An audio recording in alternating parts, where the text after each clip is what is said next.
unseemly to speak ill of the dead, but there have been a couple of high-profile car crash fatalities recently that I feel compelled to comment about. The first was an international story.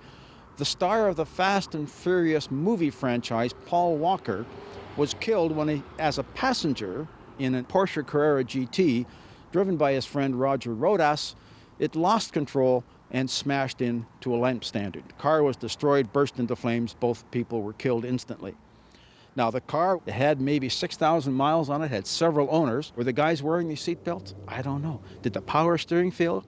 I don't know. There probably wasn't enough left of the car, based on the pictures I saw, that they'll ever find out if there was a mechanical cause. The point is, they were driving through an industrial commercial subdivision in California at 3 o'clock in the afternoon as part of a fundraiser to help the victims of the typhoon in the Philippines. How are they going so fast that when an experienced driver like Rodas, he was a professional race driver, when he lost control, he couldn't recover, and it smashed into the light pole and blew up? How fast were they going? We probably will never know that either. But it was clearly way, way too fast. How bitterly ironic that Walker, who starred in these movies, which glorified the most irresponsible type of driving imaginable, would die in this fashion. The second death was more local. It was a Metropolitan Toronto police officer. My understanding, he was in an unmarked cruiser but was responding to a call.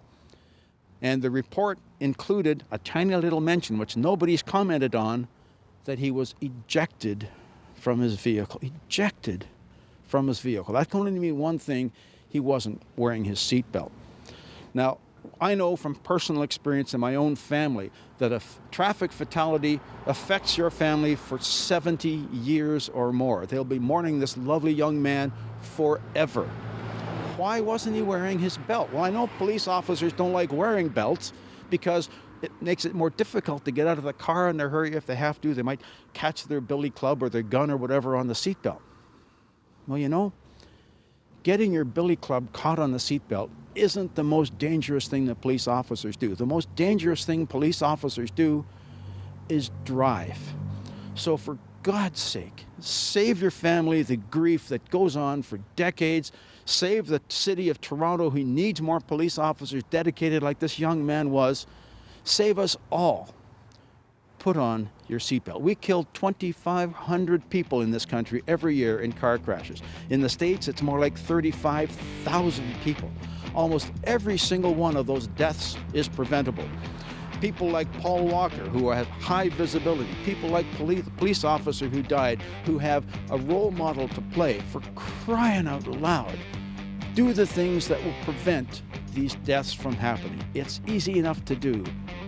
Just do it. I'm Jim Kenzie.